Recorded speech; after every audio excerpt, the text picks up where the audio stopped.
What do we know about what's going on behind the scenes to make sure that Amazon doesn't kind of fall through this threshold, and exactly why this company is such a special case, almost a poster child for why international tax reform is being pushed? Well, it's a tricky question for policymakers because it's not a typical tech company that has, a 30% profit margin. It's more like an online retailer that has much narrower profit margins because it invests heavily in its business, and while it has record revenue this year, its profit that's not reflected in its profit because of its level of investment. So if you set a profit threshold, it's not necessarily going to include Amazon. So policymakers on the global level are trying to figure out how to get around this policy question. So what are the next steps after that G7 statement?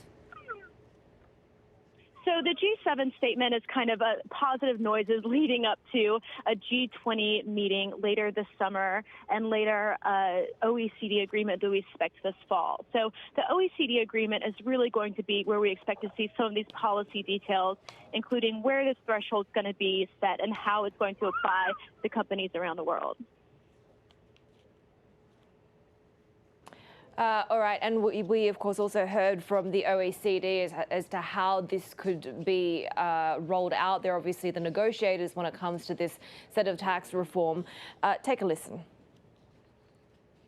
It's important to ensure that we strike the right balance. The average across the OECD, the average corporate tax rate across the OECD membership at present sits at about 21 to 22%.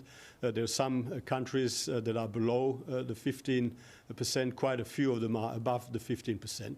If we were able to achieve a circumstance where all multinational companies operating globally are required to pay at least 15% on their profits, I think that is a very significant step forward.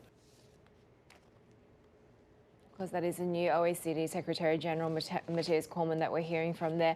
And is this sort of multilateral approach a good thing for tech companies, particularly as when you have such different positions being pushed forward by the likes of France versus Ireland, for example?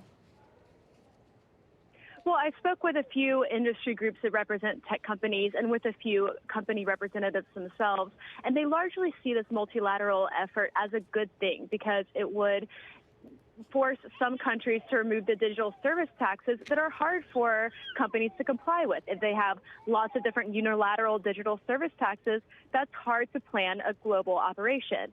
So to have that kind of certainty isn't positive for tech companies. But on the other hand, if you have kind of a convoluted multilateral tax policy that's designed just to target these U.S. tech companies, that could become problematic if it's something that's not applied uniformly across the entire economy.